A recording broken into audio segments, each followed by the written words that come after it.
आगामी स्थानिक स्वराज्य संस्थेची निवडणूक तसेच मुंबई जिंकण्यासाठीची तयारी या बाबी लक्षात घेऊन उद्धव ठाकरे यांच्या शिवसेना पक्षाने वरळी येथील NSCI डोममध्ये निर्धार मेळावा आयोजित केला. या निर्धार मेळाव्याची टॅगलाईनच संकल्प विजयाचा, मुंबई जिंकण्याचा अशी होती.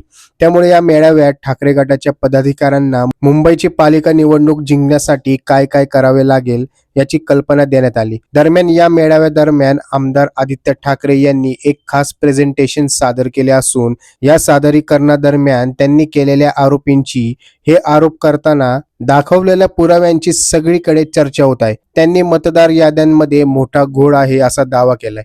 आदित्य ठाकरे यांनी मेळावा सुरू होताच एक प्रेझेंटेशन सुरू केले.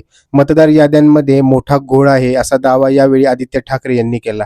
हा दावा करताना त्यांनी काही आकडेवारी सादर केली. सोबतच त्यांनी काही फोटो, मतदारांचे मतदान कार्ड सादर केले. हा कथित घोळ त्यांनी पुराव्यानिशी दाखवून दिलाय. तसेच हा कथित घोळ थांबवायचा असेल तर गटप्रमुखांनी सावध राहायला हवे. तुमच्याकडे असलेल्या मतदार यादीतील नावांचे वाचन झाले पाहिजे. आपण या मतदारांना ओळखतो का हे पाहिले पाहिजे अशा सूचना केल्यात.